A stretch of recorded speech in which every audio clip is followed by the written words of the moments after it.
Boss. Hiya, Nora. Hi, Eddie. Afraid you were going to be late. Well, how you betting on this legal battle? Think they'll put the old lady away? I'll quote the odds as soon as I look over the layout and ditch that heater.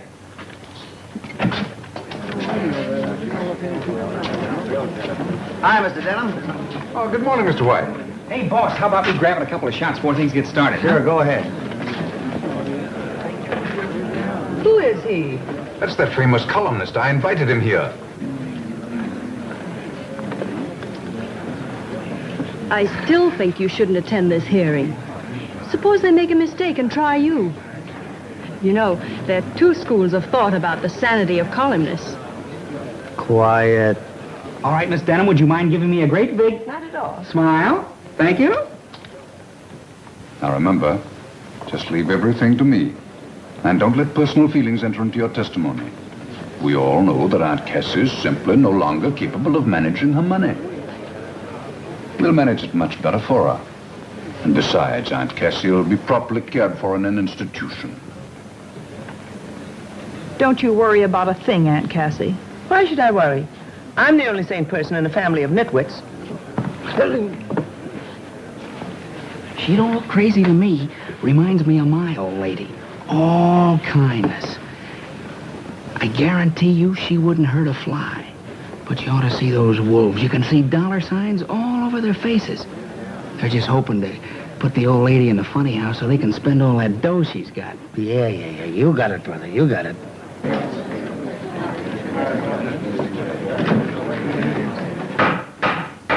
Hear ye. The Honorable the Supreme Court in and for the County of New York is now in session. Judge Moore presiding. We will proceed with the sanity hearing of Miss Cassandra Denham. This action is brought by attorney Garson Denham. And in behalf of himself and other relatives of said Cassandra Denham, who allege that the defendant is incompetent and physically and mentally unfit to administer her real and personal property, and pray, therefore, that she be committed to a suitable institution provided by the state for those adjudged mentally incompetent. Mentally incompetent. You will proceed, Counselor Denham. Thank you, Your Honor.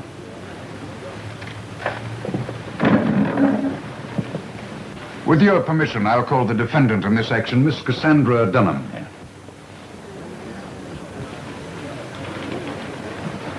Place your right hand in the Bible. Do you solemnly swear to tell the truth, the whole truth, and nothing but the truth? Why not? The truth never hurt anybody.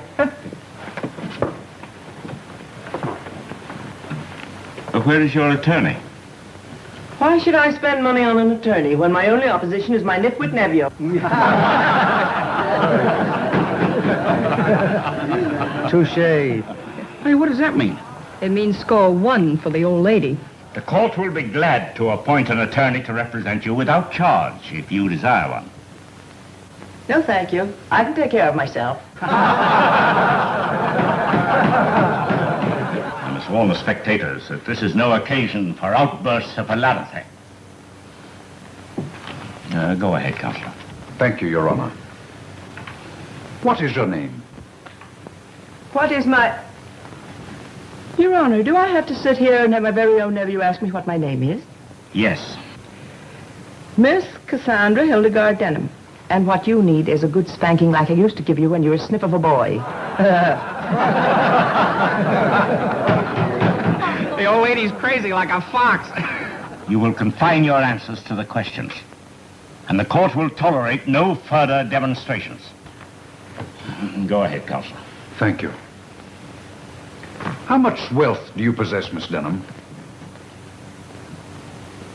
Do I have to answer that question? Yes, yes. $3 million, and I'm going to hang on to it.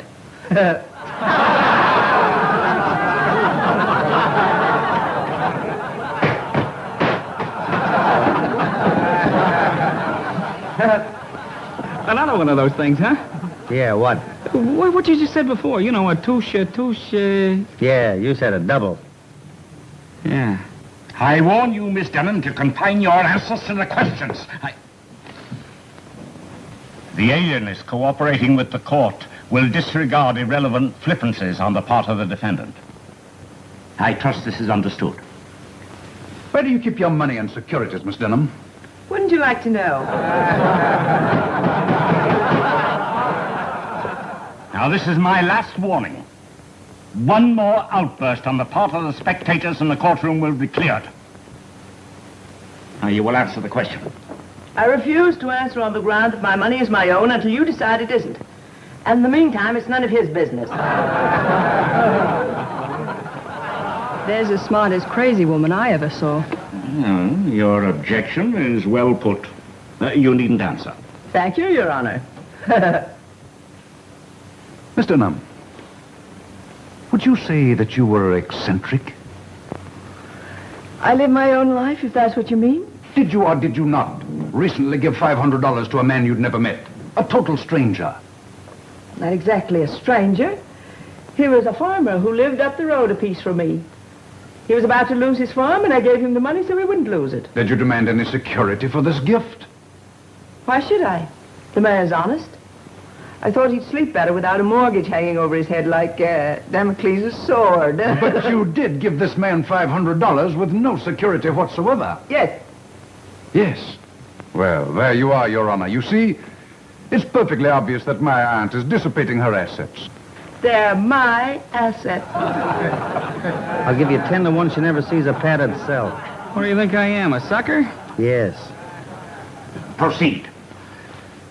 Miss Denham, tell me, is it true that you use vinegar on your apple pie? Why, yes. Explain to the judge and the alienists, if you will, please, just why you doused vinegar on your apple pie. Gladly. That fat cook of mine makes them too sweet. She's done it for years. She wants to put weight on me.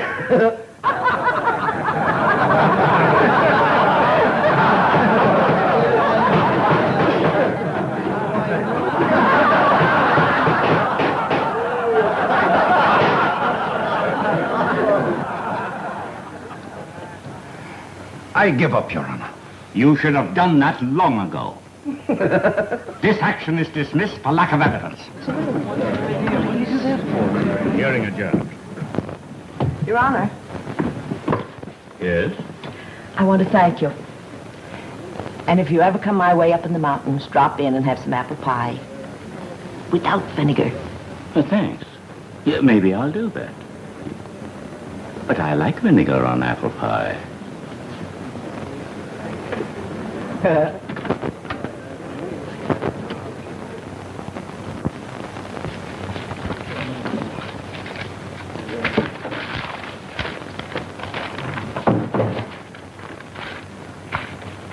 If you'd stop throwing those things around and tell me what you're looking for, maybe I could help you find it. Well, Brian, one of these days I'm going to clear off this desk. You do, and you'll be out of business.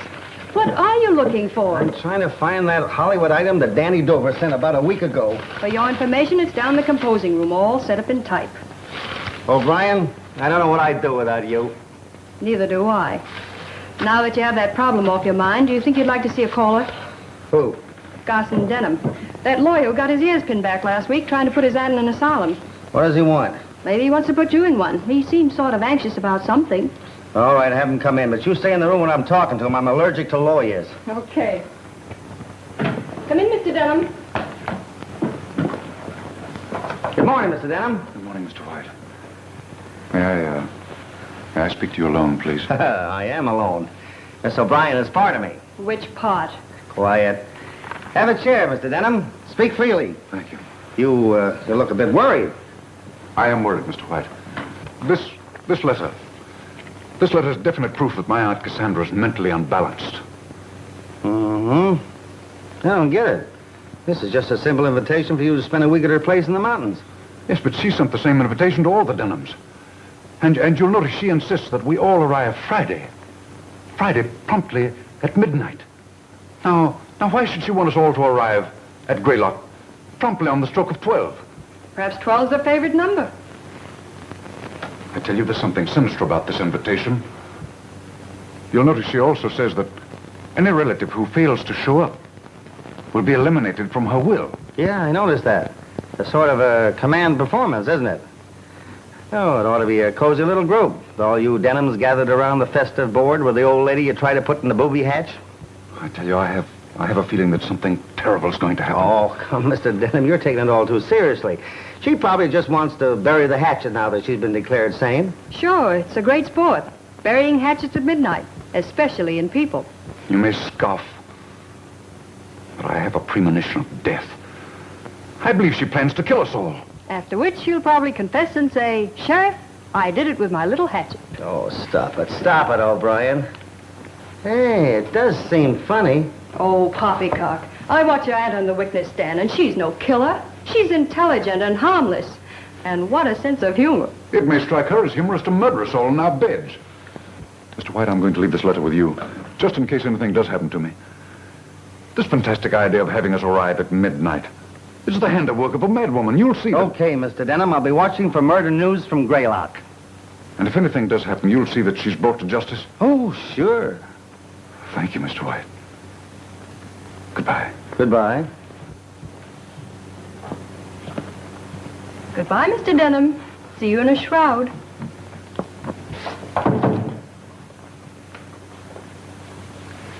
Well? You know, this has all the elements of a swell murder mystery. Greedy relatives try to toss wealthy aunt into the booby hatch so they get a hold of her money. Wealthy aunt outsmarts them and is declared sane. Then she invites them all to her place in the mountains to spend a week and tells them to get there exactly at midnight. Midnight. That midnight angle intrigues me. Forget it. How about your stuff for tomorrow night's broadcast? Midnight. Now, why should she insist on midnight? She probably saw the cat and the canary. Now, will you please go back to work? Okay, O'Brien, you slave driver. Here's the lead for the broadcast. See, I'd like to sit in on this little gathering. You know, it ought to be funny. I wonder if I drove up there in my car to Greylock. Oh, well.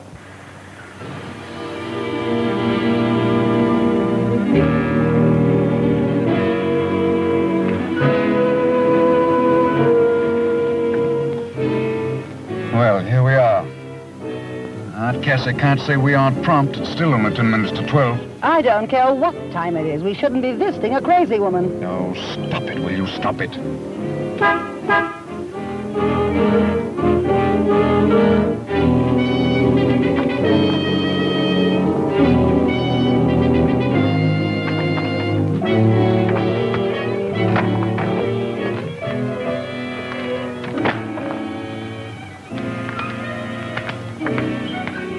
Oh, good evening, Eric.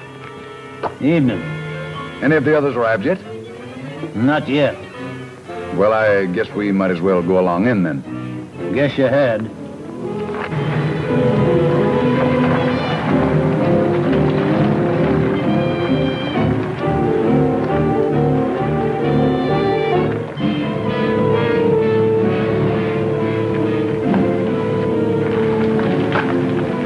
Morning, Eric. Ain't morning. If 'twas, you'd be too late. Too late for what? Too late to be murdered, no doubt. I tell you, Larry, I don't like this. After all, Aunt Cassie is your father's sister. And as your father's widow, I think I ought to tell you that... That father was a bit balmy. Yes, Mother, I've heard all that before. Well, you mark my words. Oh, please, Mother, do we have to go through that again? Better go on in if you want to be with Miss Cassie when the clock strikes midnight.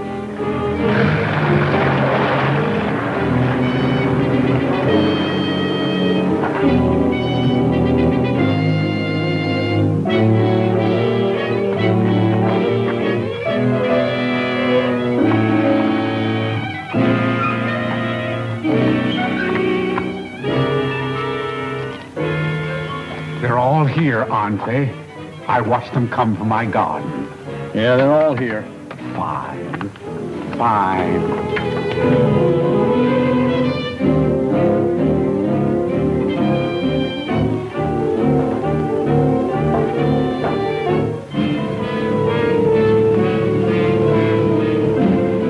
For goodness sakes, Garson, stop that pacing. You're making me nervous. Nervous? How do you think I feel? You should feel nervous. You started this whole thing, getting us to sign that complaint against Aunt Cassie. That's right. Blame me for everything. Of course, you'd have been highly pleased if I'd succeeded. Naturally. But you didn't. And now we have to spend the week in this ratty old mansion. It isn't compulsory, you know. You can leave any time. Sure we can. And have Aunt Cassie cut us out of her will. You'd love that, wouldn't you? No thanks. We're staying. Well, I'm hungry. I think I'll see if there's anything good in the icebox. Tom Denham, don't you dare leave this room. How can you even think of food and we're all in danger? What danger? Why, Aunt Cassie wouldn't hurt a fly.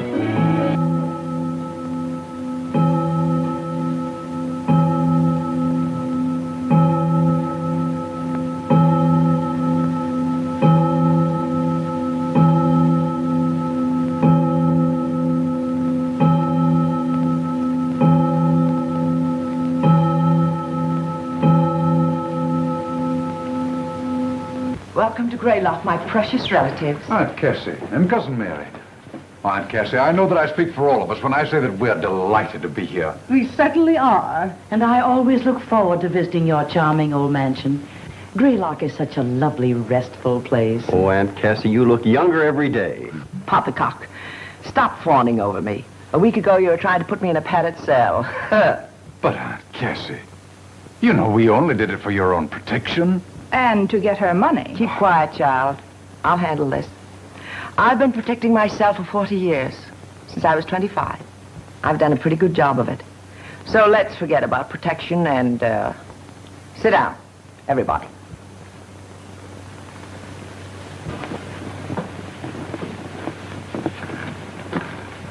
First, I want you to know I brought you here for a purpose.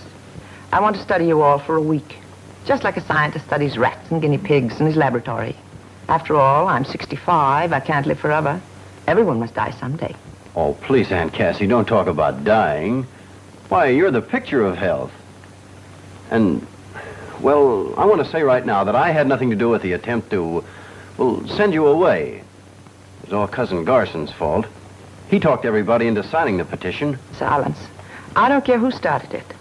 The fact remains that sooner or later I'll leave this vale of tears and laughter. And when I do, I leave $3 million. The bulk of it will go to the one I find most worthy. Which means, of course, I leave it to someone in this room. The worthiest of an unworthy lot. But I warn you, flattery will get you nowhere. So be yourselves. We'll retire now.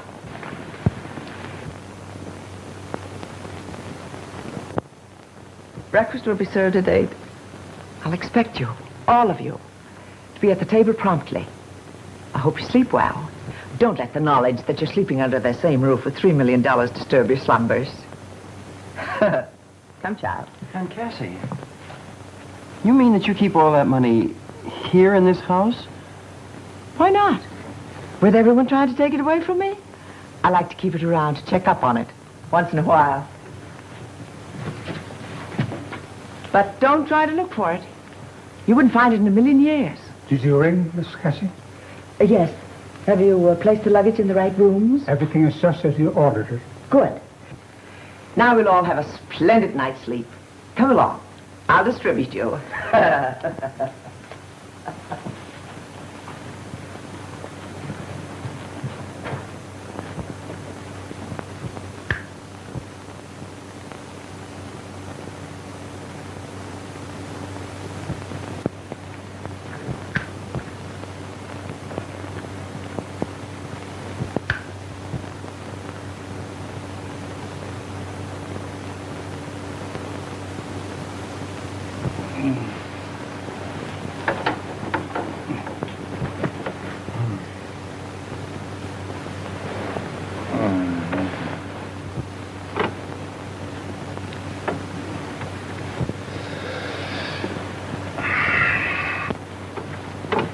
For goodness sake, quit threshing around like a hooked fish and go to sleep.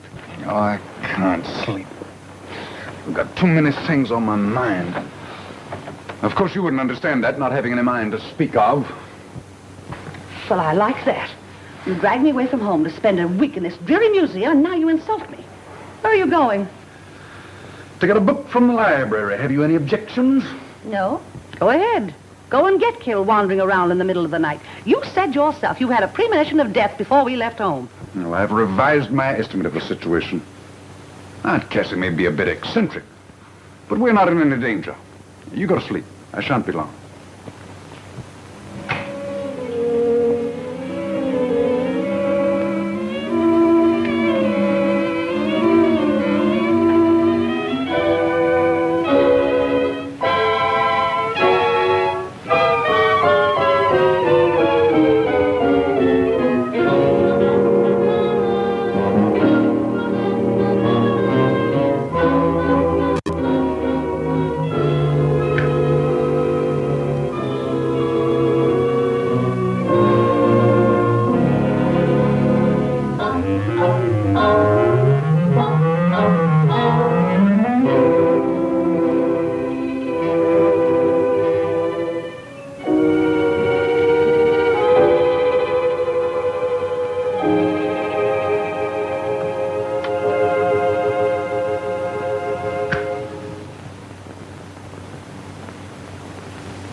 Mr. Bob! Mr. Bob! Mr. Bob! Ain't no use in digging in pulling on covers. You got a telephone to answer. Wake up now. You certain is asleep in this man? Oh, give me those covers. Your big trouble wants you on the telephone. Ain't no use arguing with Miss Nora. Oh, Brian.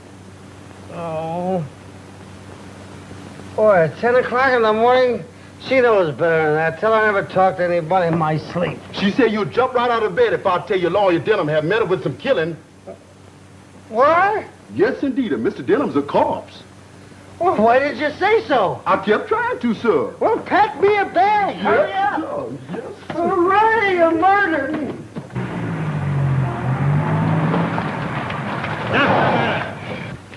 You can't come in here. I think you're wrong, officer.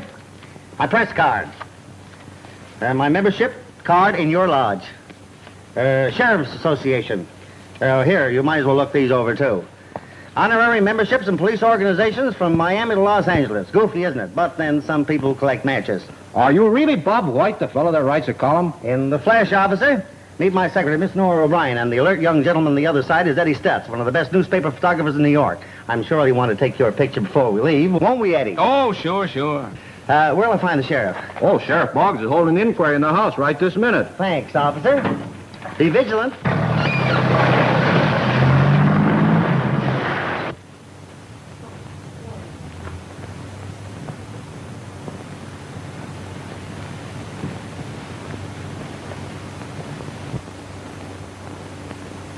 Somebody in this room killed Garson Denham with that knife, and I propose to find out who did it. Why don't you get on with it instead of walking up and down talking your head off? Murder cases take time. I've got to do a lot of deducting. Deducting? You sound like a millionaire making out his income tax. All right, everybody, hold it, please. Thank you. Who are you? I'm Bob White, New York Evening Register, with cameraman and secretary. Now, don't tell me who you are. Let me think. You're Sheriff Boggs, and you're conducting an inquiry into the death of Garson Denham. Hi, Sheriff. How is the inquiry progressing? Well, confidential, Mr. White. It ain't going so hot. Oh. They won't talk. Nobody knows nothing. Open and shut case, huh? Mostly shut. Shudder in the dickens, but I'll solve it. You may not know it, Mr. White, but I'm a regular reader of your column. Well, thanks, Sheriff. Make a note of that. I got another reader. Maybe when I do solve this dastardly crime, you can write one of them editorials about me, like you wrote about J. Edgar Hoover or Dr. Defoe. Well, I'd be glad to, Sheriff, but how about the crime? Got any clues? Only this knife. I found it sticking in the corpus delicti.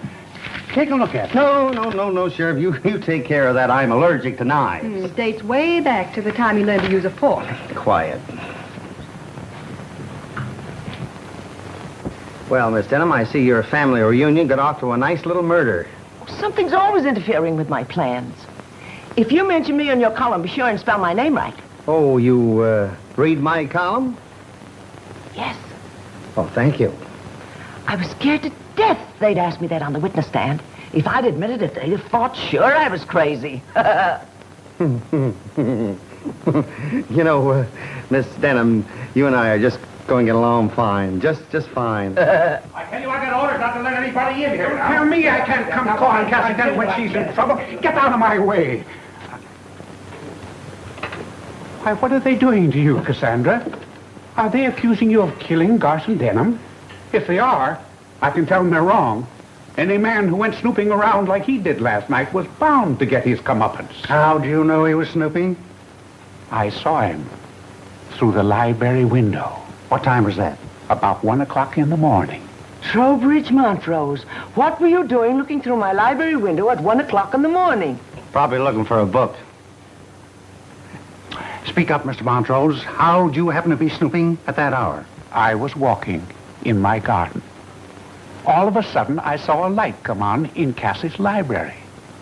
I peeked through the window and saw Garson Denham snooping, looking behind pictures and pulling books from shelves. What else did you see? Well, that was all.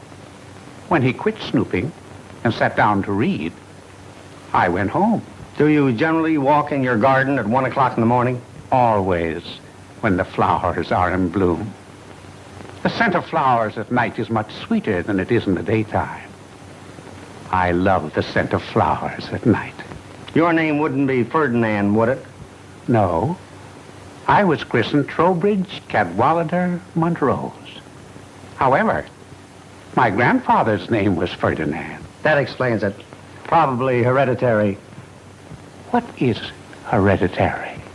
Look, Mr. Montrose, suppose we forget the whole thing? Mr. White, what is your theory of this crime? Well, Sheriff, I haven't had time to theorize, but I have a suggestion. What is I have a friend in New York by the name of Philo Christopher. Now, he writes murder mysteries. If I sent for him, probably he could help. Oh, no, you don't. I've read all his books, and I don't like the way he solves his crimes. He always brings in an outside character in the last 3 pages and pins the murder on him, just to fool his readers. Nobody's going to pin this murder on an outside character. Somebody in this room killed Garson Denham, and I'm going to apprehend the guilty party. An admirable determination, Sheriff, and well put. In the meantime, we'll go to the village and arrange accommodations. You'll do nothing of the kind. We have plenty of empty rooms here, and you're welcome to stay. In fact, Mr. White, you can sleep in the bed George Washington once slept in. What, another? Father of our country certainly got around, didn't he?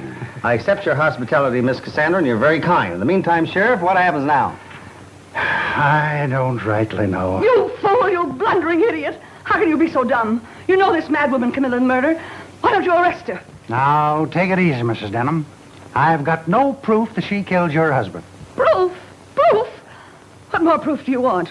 She invited us here for a visit and insisted we arrive at midnight. Then she informed us she's going to study us for a week, like rats or guinea pigs.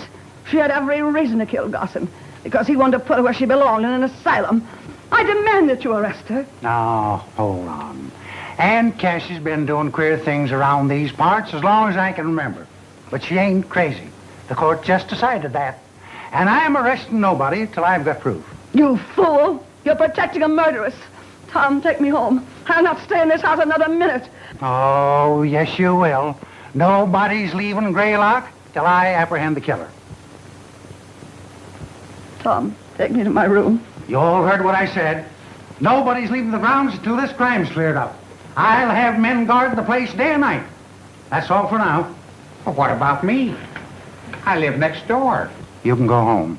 My men will keep an eye on you.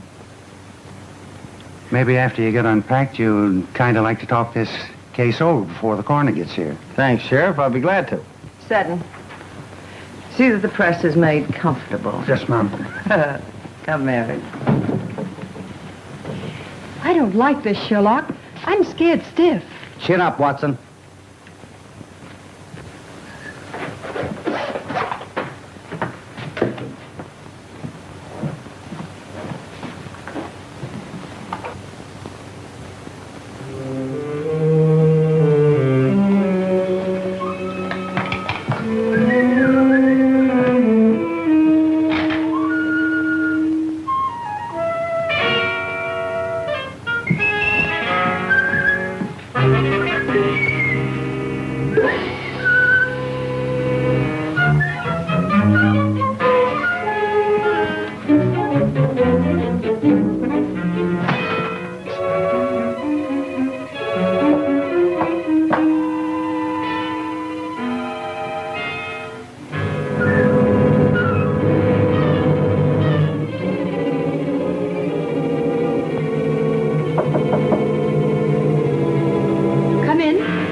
Hi, honey, you all unpacked? Just about.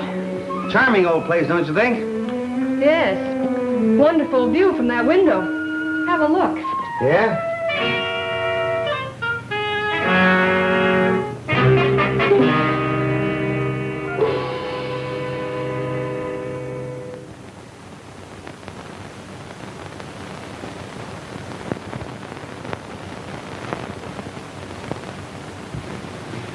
I told you the view was wonderful. Yeah, but the murderer used a knife. Well, maybe the next victim will be poisoned. Listen, honey, don't let this thing get you. There won't be any more murders. Come on, let's go down and kibbutz with the sheriff.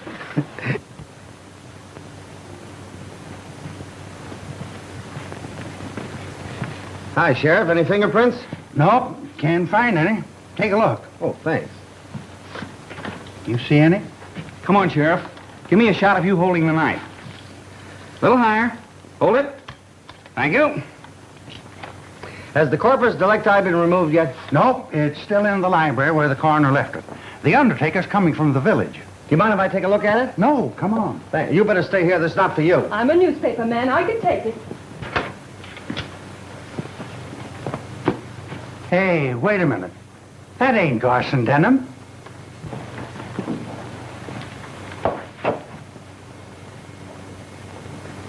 You're right, Sheriff. That's Larry Denham. But he sure is a corpus delictus. Oh, look.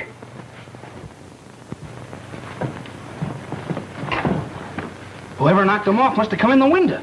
You're a smart fella. No signs of anybody. I'm going to round up everybody and question them. They can't do this to me, killing a man in broad daylight, and I'm right in the next room.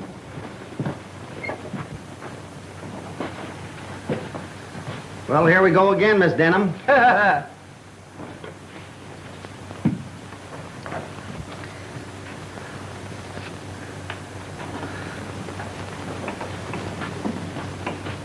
What happened?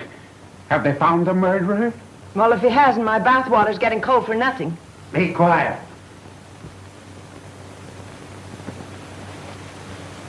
Where were you during the last half hour? I was transplanting a tree near the entrance gate. Deputy Judkins was with me. That's right, Sheriff. What about you? I was greasing the car in the garage. You look it.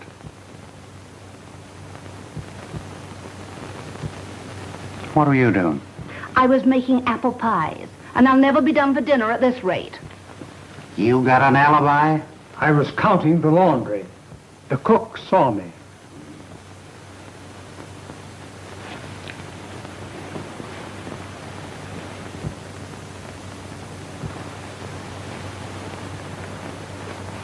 What were you doing?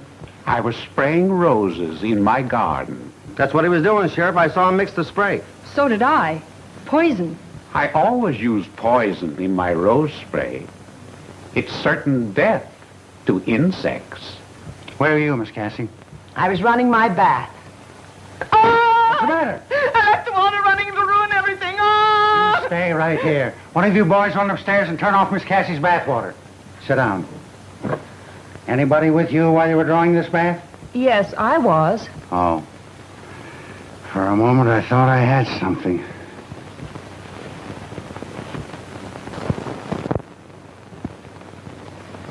And I was walking in the garden by the summer house. You didn't walk by the library by any chance, did you? Yes, I did. Why? Oh, just idle curiosity. Anybody see you taking this walk? I was watching him all the time, Sheriff. He never got out of my sight. Well, Sheriff, that's that. It sure is. How about you, Mrs. Denham? I was lying down, trying to rest.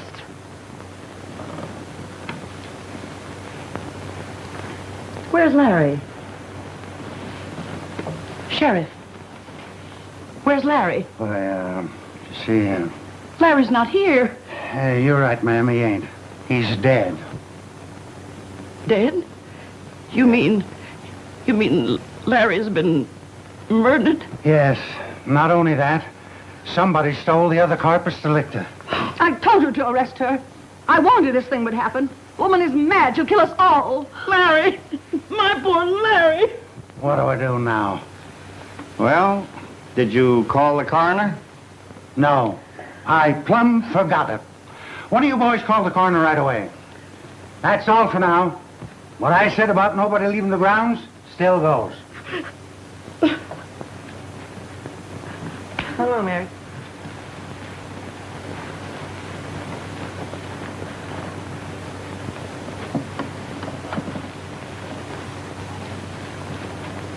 All right, boys, keep an eye outside. What do you folks make of this? They've all got alibis. I'm beginning to think maybe I did it. If you did, you're holding out on your paper. You haven't phoned in your story yet. That's right, I haven't. Proving you're a columnist, not a reporter. Now look, mister. Let's get out of this funny house and go back to New York. They'll be dancing in 52nd Street tonight while we're playing tag with a knife thrower. You've got a fair start with your column with readers from New York to Shanghai, China. Why take a chance? Relax, beautiful. Nobody's going to harm me. I'm the handsome young juvenile in this story. He never gets hurt. Now, you be a good girl. Get the editor on the phone and give him enough stuff for a flash bulletin. Tell him I'll send in a follow-up story in an hour. Okay. Swell.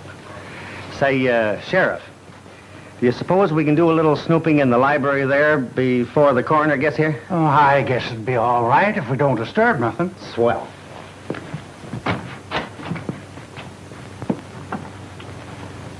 It's gone. There ain't no corpus delicti. Things are now beginning to conform to pattern. What are you talking about? There comes a time in every murder mystery when all of the corpus delicti are missing. It generally happens just past the middle of the picture.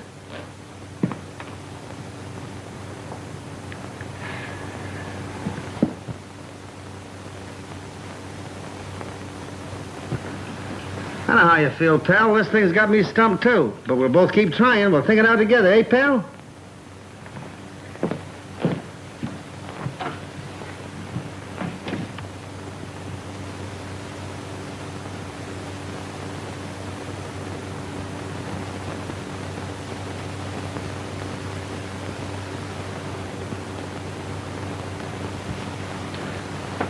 Yes, sir.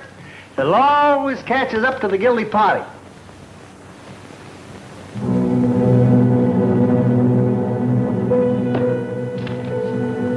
Leave Greylock at once or you will die.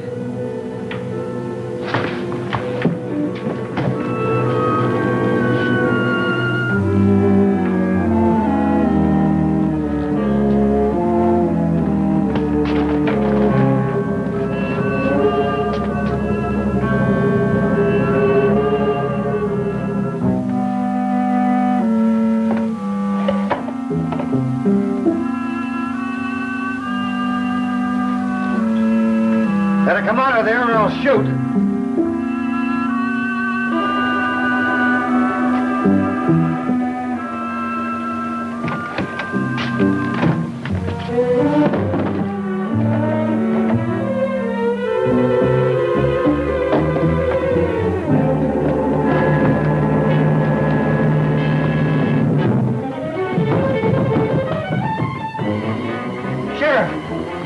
Your shirt. Never mind my shirt. I just found the bodies. Where? Fell out of a closet in my room. Lead the way.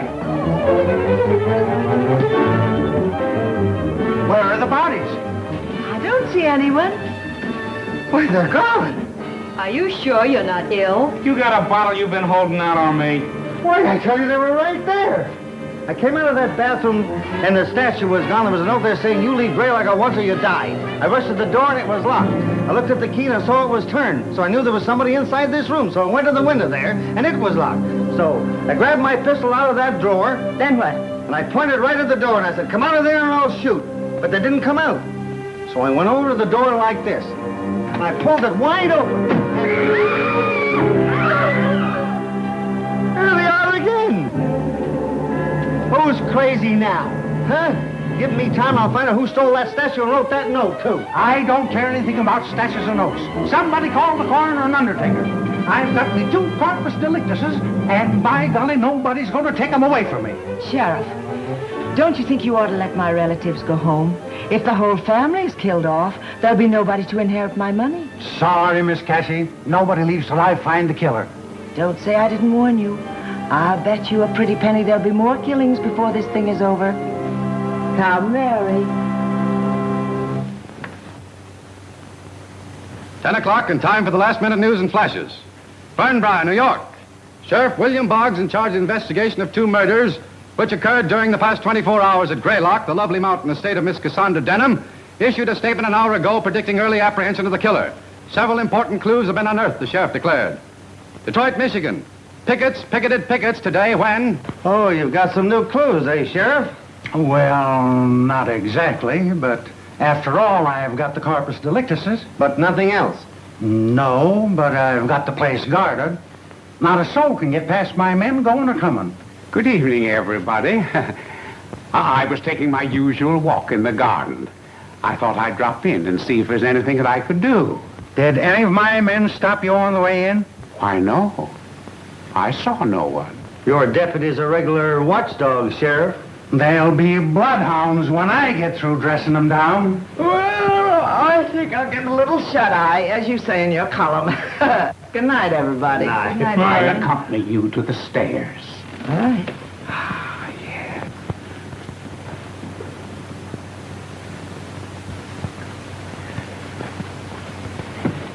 Cassie,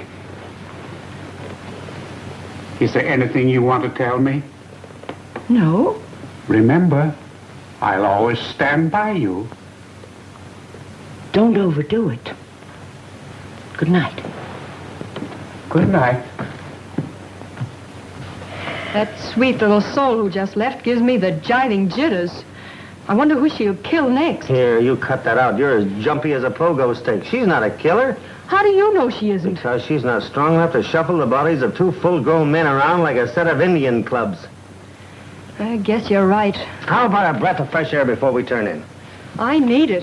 How about you, Ed? No, thanks. Night air irritates my throat, unless it's in nightclubs. I'll grab a couple of shots of the Chamber of Horrors while you're gone. That room fascinates me.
Oh, it's you. Did you get a good picture? I never miss. That's fine. If they look anything like me, I'll buy a dozen. Well, that is, if the price is right. Look, Miss Cassie, are you nuts? The law says I'm not. Then why are you wandering around in this subway? Looking for a new victim, I bet you. You think I'm a murderess? If you ain't, why are you here? Can you keep a secret? I'm a newspaper man. Answer my question. Sure, I can keep a secret. Follow me.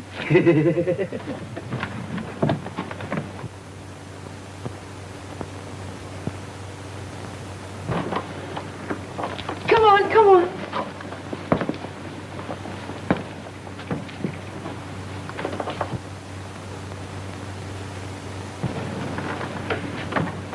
I don't suppose you've seen many $10,000 banknotes in your day, have you?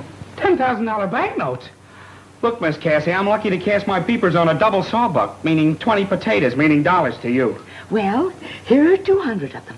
2 million in currency and 1 million in securities. I want you to hold all of them for me for safekeeping. Me? Carry $3 million around with me? Lady, now I know you're crazy. No, I'm wise. Whoever is committing the murders is after my money. And it's someone who suspects I keep it in the library. Otherwise, why would Garson and Larry have been murdered in the library? Sounds reasonable. It is reasonable. But if you keep the money and the securities hidden safely in your camera case, no one will suspect. And I won't tell a soul. Because you might be murdered, too. But you find yourself another boy. It ain't worth the risk. Oh, yes, it is. Because when the murderer is apprehended, I'm going to give you one of these nice, crisp banknotes. You mean I get $10,000? Yes. Aunt Cassie, you made a deal. You got any idea who the killer might be? Oh, I hope it isn't the one I suspect. Who's that? My neighbor, Trowbridge Montrose. You mean the flower smeller? Yes. He's been in love with me for years. I get it. A short engagement, huh? No, we're not engaged. I can't make up my mind. Don't worry, you'll get around to it. What makes you think he's the killer? Because he was furious when my relatives tried to put me in the insane asylum. He cracked his knuckles. And every time he does that, I know he's furious. He wanted to give them a dose of his rose spray. You mean the poison that he kills the bugs with? Yes. Oh, I do hope the next murder is by poison. My mind will be relieved. Next murder? Oh, yes. There'll be other murders. Goodbye. Oh, boy, this thing's got me stymied. Let's sit down. Okay. It's a cinch it's not Aunt Cassie. She couldn't lug bodies around. Neither could Martha Denham, nor Garson Denham's widow, or that niece that lives with the old lady. Then it must be a man. How about Tom? Oh, Tom. He doesn't strike me as a boy Killy's father and cousin. Somebody's coming. Huh? Good evening. Oh, hello. Good evening. Not very sociable, are they? Well, what did you expect them to do? Sit in your lap? Oh, stop snapping at me, O'Brien. Sorry. You were eliminating suspects. Well, the butler's out. He's an old family retainer. So's Katie the cook. Fat people seldom commit murder. But cooks do use knives. Oh, not knives. Antique knives, 200 years old. Well, there's still the chauffeur and the gardener. And Mr. Trowbridge Montrose. Oh, Montrose. Monty wouldn't hurt a fly. I don't know about that. When he talked about spraying bugs, he had an unholy look in his eyes. Now, let's take the gardener. You take him. All he wants is to be left alone.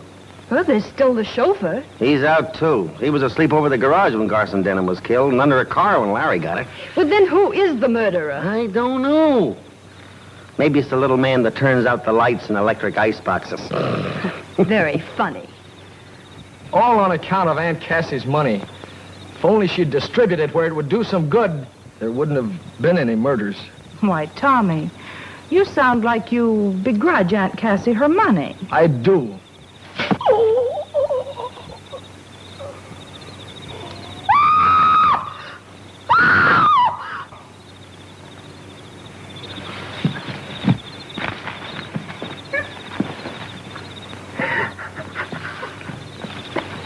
She's dead. Who did it? I don't know. We were sitting here talking when all of a sudden he groaned and then I heard someone run away. Come on, boys, let's have a look around. We'd better go in the house.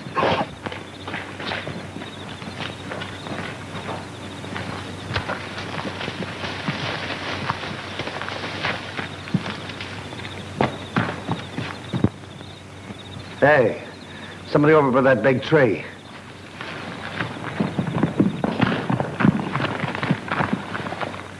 Nobody here. He didn't climb up. Yeah, but we saw him go behind the tree. Maybe he kept right on going with the tree between him and us. Maybe you're right. Well, I guess that's that. I'll see you later. Come on, let's go.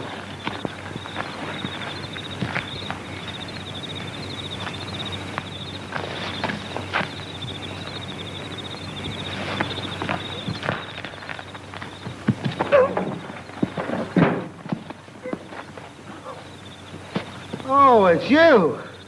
Well, who'd you think it was?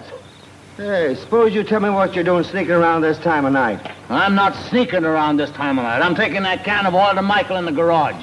Oh, yeah? Well, come on. Let's see what Michael knows about this. Come on. Anybody here? Yeah. You want something? You send this fellow for a can of oil? Sure I did. What about it? Well, for your information, there's been another murder. Someone just killed Tommy Denham. Young Tommy? That's why I tackled you in the garden. Wouldn't you know it? Well, I guess we might as well start for the house. The sheriff will want to question everybody again. You know, if these murders don't stop, I'm never going to get that car greased. Oh, that's going to be tough.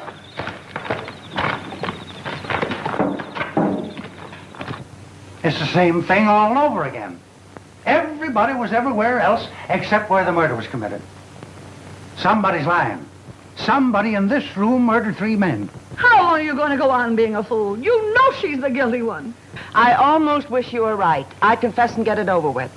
It's all because of my money. If I thought I could expose the murderer, I'd destroy Greylock and all my wealth this minute. Cassie, what are you saying? I mean it. Sheriff, I wonder if I could have a word with Miss Cassie alone. Sure, go on. Thanks, Sheriff. Miss Cassie, would you mind stepping into the library for just a moment? Not at all.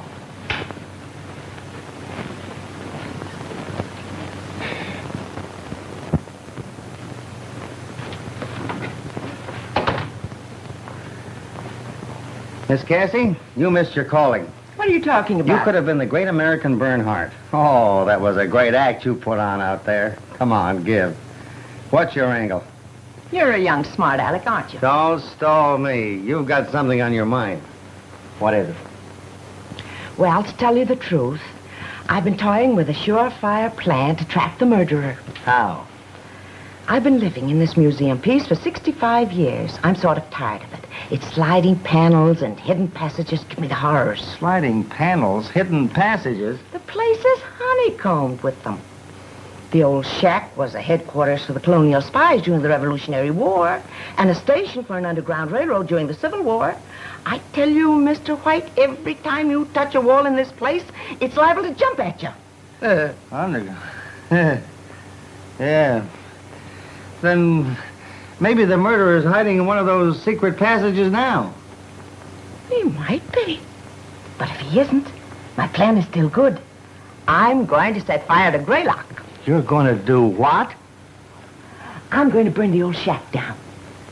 You see, whoever the killer is, he or she is after my money. Until today, I had $3 million in cash and securities hidden in this house. Today, I removed it.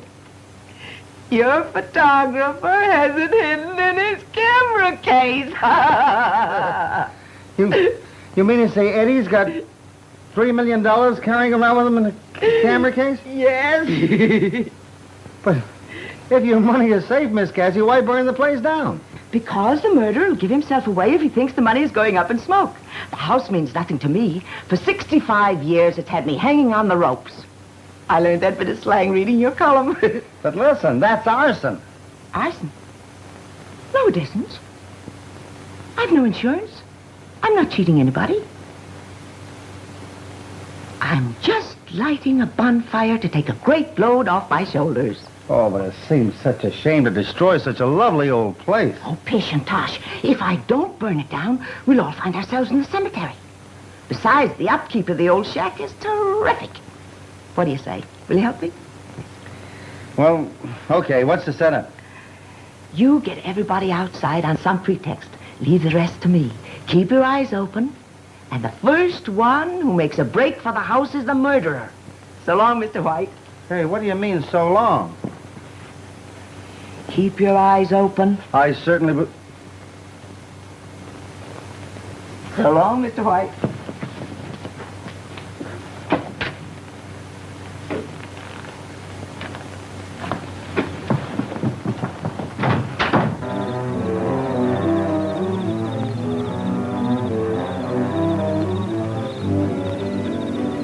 Why should we be herded out here at this hour of the night? Where's Aunt Cassie? Calm yourself and don't ask questions. Hey, look!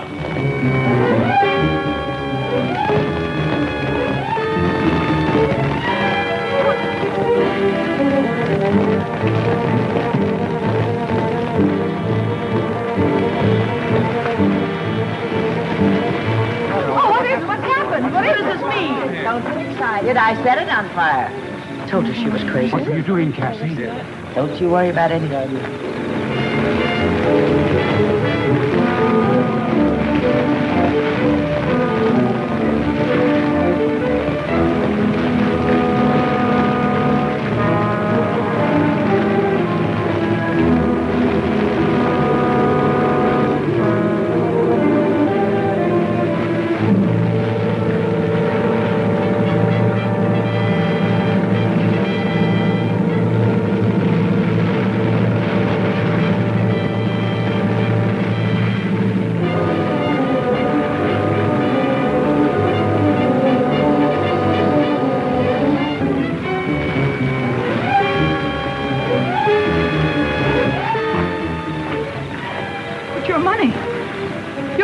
In there.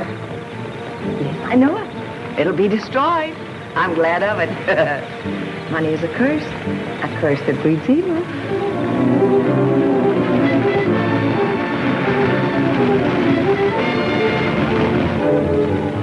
Your eyes open for the break. You can't destroy it. It's mine. Mine, I tell you. I lived with you, put up with your strictness, pretended to love you, knowing that one day it would be mine. Oh, I hated you. Yet I pretended to love you, knowing that someday you would die and your money would be mine. Then when the other stepped in, I killed. Yes, Michael and I murdered so that one day it would all be mine. I would be your only heir. Tie her loose. Don't shoot! My husband! Your husband? What are you talking about? We've been married over a year. Oh, don't let them kill him. Don't, please don't. Take her to the village. Come on.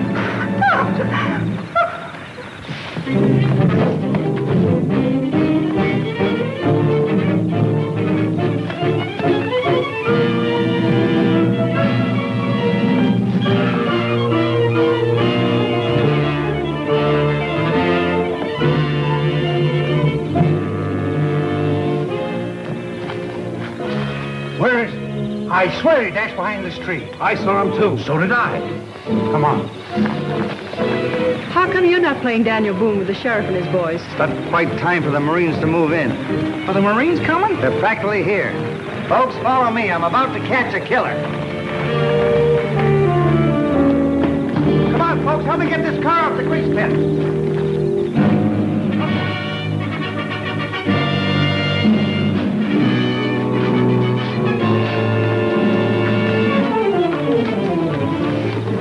Stand back, folks. I'm liable to have to do a little shooting. What is this? Quiet. Here he comes now. Hey! Come on. Get out of there and keep your hands in the air. Hey! Where did you find her? Popped out of a hole in the ground just like that. Thanks for tipping me off about those secret passages. I figure there must be one near that big tree in the garden after our friend here did that neat disappearing act early in the evening. Take it away, Sheriff. Marsh!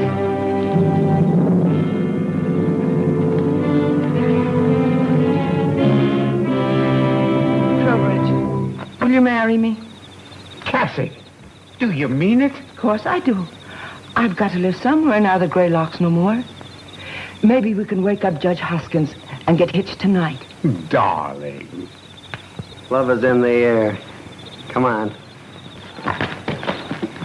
Here's your money, Miss Cassie. And if it's all the same to you, I'll have my 10 G's at this moment. There you are. You've earned it. Oh, boy, oh, boy, oh. Hey.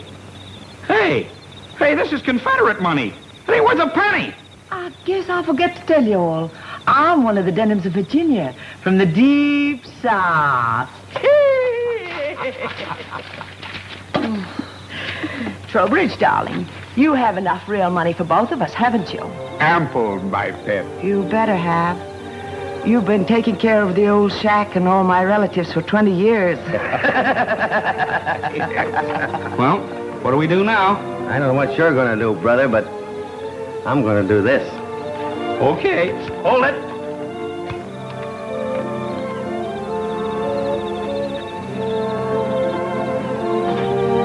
The Hayes office ain't gonna like that long kiss.